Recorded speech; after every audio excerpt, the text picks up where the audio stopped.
Hola, buenas tardes. Mi nombre es Rebeca Alba Horta y junto con mi equipo conformado por Jorge Emiliano Bernal, Raúl Obed y Víctor Vite les vamos a presentar el tema de fisiología respiratoria en las alturas. Comúnmente se cree que entre más alto estés existe menos oxígeno para respirar, pero esto es falso. El aire a cualquier altura siempre estará compuesto por un 21% de oxígeno. Como podemos ver en la imagen, en pantalla lo único que se modifica son las presiones sobre el oxígeno.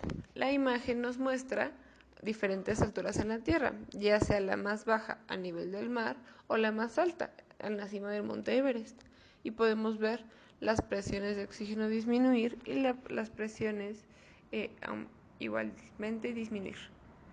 En esta presentación mis compañeros y yo les vamos a hablar sobre diferentes temas como son los cambios dentro de la presión intrapulmonar, los mecanismos que toma nuestro cuerpo para compensar estos cambios de presión, llamados mecanismos fisiológicos de compensación, los mecanismos artificiales de compensación, que son los que podemos tomar externamente para compensar, valga la redundancia, nuestros cambios.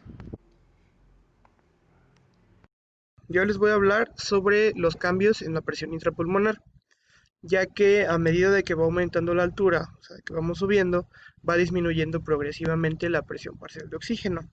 La densidad del aire al nivel del mar es aproximadamente de unos 760 milímetros de mercurio, mientras que a unos 3000 metros baja hasta 510-500 milímetros de mercurio. Y así va disminuyendo, llegando hasta los 5000 metros, se reduce a la mitad, a unos 250 milímetros de mercurio. Eh, esto, también va, Esto también afecta a la presión del oxígeno, ya que a nivel del mar se ha reportado que es aproximadamente de 150 milímetros de mercurio, pero a unos 3000 metros baja hasta unos 105 milímetros de mercurio. Esto también afecta a nuestro cuerpo, ya que a nivel intrapulmonar también baja la presión de oxígeno, normalmente iguala a la del nivel del mar, siendo de aproximadamente unos 760 milímetros de mercurio, pero se va reduciendo con la altura, llegando hasta unos 78 milímetros de mercurio a 2000 metros aproximadamente, y bajando progresivamente, llegando a hasta 28 milímetros de mercurio a unos 5500 metros. También esto afecta a la presión parcial de dióxido de carbono, ya que la presión parcial de dióxido de carbono a nivel intrapulmonar normalmente es de 40 milímetros de mercurio y va disminuyendo, llegando a los 2500 metros aproximadamente a una presión de 30 milímetros de mercurio, y de igual manera va disminuyendo con la altura. Todo esto desencadena un proceso de compensación en nuestro organismo, que empieza en nuestros pulmones y se va regulando en todo el cuerpo, ya que pues hay menos oxígeno disponible, entonces nuestro cuerpo se tiene que ir adaptando a esto. Además, se debe de tomar en cuenta que si, aparte de estar en las alturas, se está haciendo algún ejercicio, ya que de por sí es una gran carga para nuestro cuerpo tener que compensar esta pérdida de presión y esta pérdida de oxígeno. Si se realiza algún ejercicio físico que requiera de mucho esfuerzo, le va a ser todavía más difícil a nuestro cuerpo compensar estos cambios. Si no se toman las medidas de prevención adecuadas, al momento de subir, se puede llegar a provocar un mal agudo de montaña, que es una enfermedad que, bueno, es un síndrome que se ve muy, muy frecuentemente en alpinistas, pudiendo llegar a causar síntomas leves como un dolor de cabeza, insomnio, vértigo, náuseas, dificultad para respirar, y este puede ser tratado rápidamente. Se debe de dejar de subir por un tiempo en lo que se tratan los síntomas. Pero si estos síntomas se ignoran y se sigue subiendo, este mal agudo de montaña puede llegar a causar edema cerebral, edema pulmonar y si se sigue ignorando y se sigue subiendo puede llegar a causar la muerte. Bueno, ahora pasamos a los cambios en la presión intrapleural. Recordemos que cuando estamos a la altura del nivel del mar, la presión ejercida sobre nosotros es de 760 milímetros de mercurio, por lo cual la presión intrapulmonar sería la misma. Recordemos que también existe la presión intrapleural, la cual nos ayuda a que el pulmón no llegue a colapsarse, ya que es una presión negativa y tiene 4 milímetros de mercurio menos a la presión intrapulmonar. Ahora, mientras más vamos aumentando la altura, estas presiones se ven modificadas, pues entre más altura va a haber menor presión.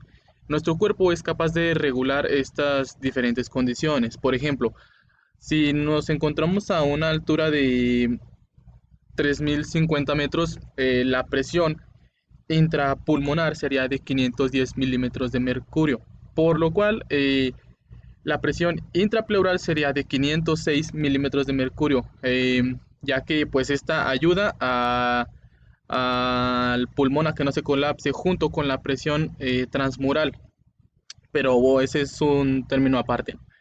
Em, y por ejemplo, si nos encontramos a una altura de 5000 metros, la presión intrapulmonar llega a ser la mitad, de que será de 330 aproximadamente, por lo que la presión intrapleural sería de 326. Ahora pasamos a la imagen. Recordemos que también la presión de oxígeno se ven modificadas. Por ejemplo, a una altura de 0 metros, o mejor dicho, al nivel del mar, la presión de oxígeno sería de aproximadamente 150 milímetros de mercurio, como ya se mencionó antes.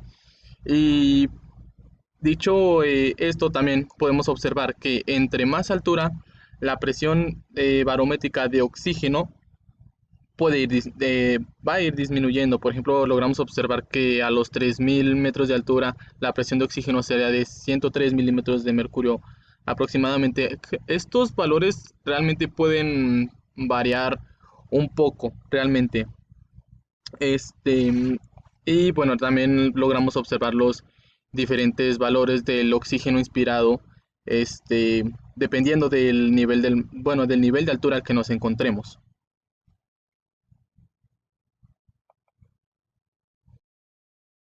Hola, buen día, mi nombre es Víctor Vite Gómez y hoy les voy a explicar los mecanismos fisiológicos de compensación a alturas elevadas. Bueno, en primer lugar vamos a tener una disminución de la presión atmosférica acompañada de una disminución de la presión alveolar de oxígeno. Ahora, esto nos va a desencadenar varios mecanismos fisiológicos. En primer lugar, la ventilación. ¿Qué va a pasar con la ventilación? Bueno, esta va a aumentar, va a haber una hiperventilación. Esto va a estar regulado por los quimiorreceptores del cuerpo carotídeo y aórtico. Se activan cuando la presión de oxígeno baja a valores, por debajo de los valores normales, que es de 70 milímetros de mercurio. Y estos a su vez informan al centro respiratorio vulvar para que aumente la frecuencia respiratoria. Ok, entonces cuando ya estamos en hiperventilación tenemos una mayor ingesta de CO2. Este CO2 se va a conjugar con agua dentro del cuerpo y para formar el ion bicarbonato, HCO3. El cuerpo, pues obviamente no va a dejar que sufras de una alcalosis respiratoria, que es el cúmulo de ion bicarbonato por medio de la respiración. Entonces este se va a ver excretado por el riñón. Aquí es lo que les explico en esta imagen. En la sangre arterial, baja la presión arterial de oxígeno y sube el pH, una alcalosis respiratoria. Ahora, en el flujo sanguíneo pulmonar, ¿qué va a pasar en el flujo sanguíneo pulmonar? Va a haber una mayor resistencia del pulmón, lo que nos va a llevar a una mayor presión en la arteria pulmonar. ¿Por qué? Porque a alturas elevadas se le va a exigir un poco más al corazón, específicamente al ventrículo derecho, que requiere expulsar la mayor cantidad de sangre posible a las arterias pulmonares para que se realice todo el proceso de circulación que ya conocemos. Entonces, ¿qué va a pasar con este ventrículo derecho? Va a haber una hipertrofia del ventrículo derecho. Ahora, una baja en la presión de oxígeno va a causar una vasoconstricción hipóxica sobre la vasculatura pulmonar. Como la resistencia vascular pulmonar aumenta, la presión arterial pulmonar también debe hacerlo para mantener el flujo constante de sangre. También vamos a tener una vasoconstricción refleja de los vasos de la circulación cutánea y esplácnica. ¿Esto qué quiere decir? Bueno, que toda la sangre se va a desviar a órganos importantes del cuerpo, como es el corazón y el cerebro, evitando así las extremidades inferiores o superiores, que no son tan trascendentales. ¿Qué va a pasar en la curva de hemoglobina? Bueno, este es un proceso muy importante, ya que el riñón va, en respuesta a la hipoxia, va a secretar o sintetizar eritropoyetina. La eritropoyetina se va a ir a la médula ósea roja, esta para que produzca más eritrocitos. ¿Ok? Esto es muy importante, porque al haber más eritrocitos va a aumentar el volumen sanguíneo total, lo que permite una mayor capacidad de difusión del oxígeno del alveolo al capilar. Al aumentar la superficie de contacto de este y por lo tanto el área por donde puede difundir el oxígeno del alveolo al capilar. Además se va a dar una menor afinidad por el oxígeno y va a haber una mayor capilaridad tisular, incrementando aún más el aporte de oxígeno en los tejidos. ¿Ok? Y bueno, ya en las personas que viven a alturas extremas, alturas elevadas, va a haber una aclimatación celular donde se aprecia un aumento de mitocondrias y de sistemas enzimáticos oxidativos.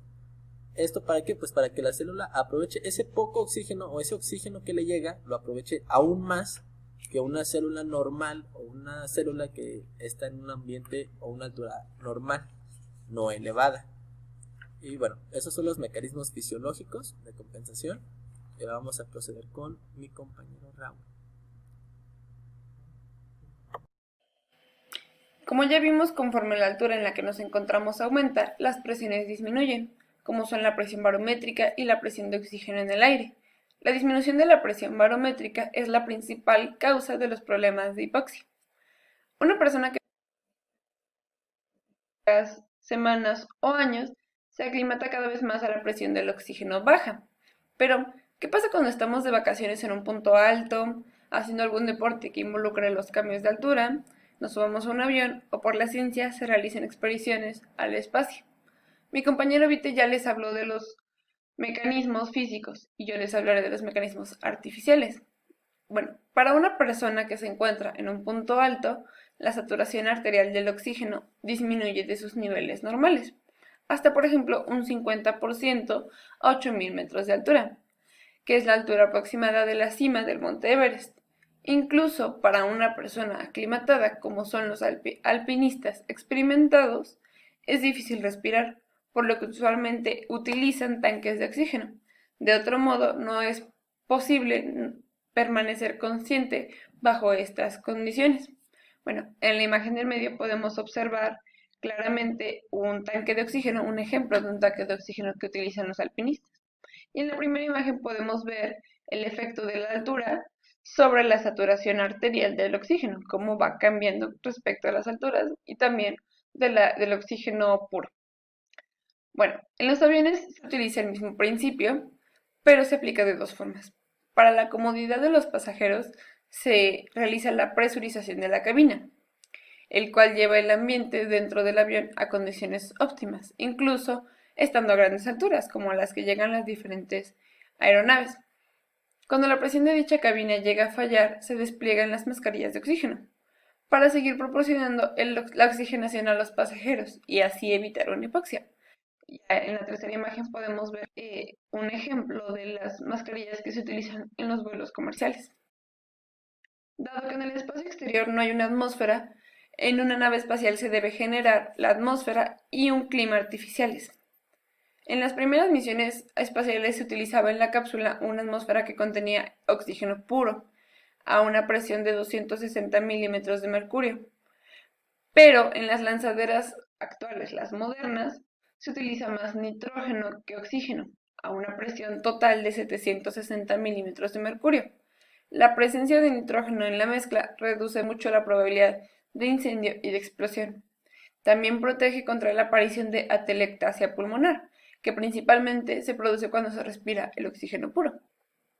En un avión tan potente como es un avión militar de ataque, en el cual el piloto está sometido a cambios bruscos de altura, se requiere el uso de mascarillas especiales para que los pilotos puedan maniobrar y seguir en el duelo, la misión asignada o en el aire, sin que llegue a afectarse su saturación de oxígeno arterial y corran el riesgo de desfallecer. En las imágenes podemos ver primero un piloto usando la mascarilla y en la segunda imagen podemos observar la mascarilla como tal. Bueno, y ya para finalizar, podemos mencionar que nuestro cuerpo tiene la capacidad de regular las diferentes presiones que se ejercen sobre nosotros y las presiones y nuestras presiones internas. Esto por medio de mecanismos como un seno carotídeo, donde sabemos que tenemos a varoreceptores o quimiorreceptores que se encargan de, de regular presión, de regular la presión de oxígeno, perdón, de regular CO2, y entre otros mecanismos. Em, y bueno, recordemos que, por ejemplo, las personas que nacen a la altura del nivel del mar están, pues precisamente eso, están adaptadas a la presión que se ejerce sobre el nivel del mar. Y por ejemplo, una persona que llega a nacer o que vive en ciudades donde la altura es mayor, su cuerpo ya está adaptado, tiene las condiciones para adaptarse a esa presión.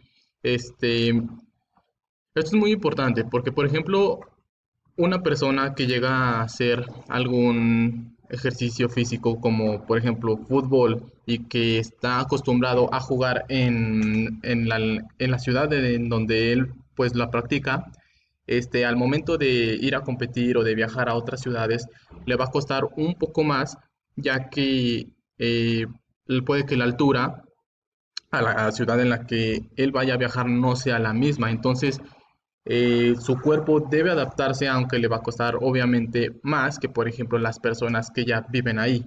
O, por ejemplo, una persona que vive sobre el nivel del mar y que decide realizar alguna actividad como alpinismo o escalar alguna montaña, debe tomar las medidas necesarias, ya que si no puede llegar a desarrollar condiciones como mal agudo de montaña, y entre otras condiciones. Y bueno, pues prácticamente con esto concluiríamos. Recordemos que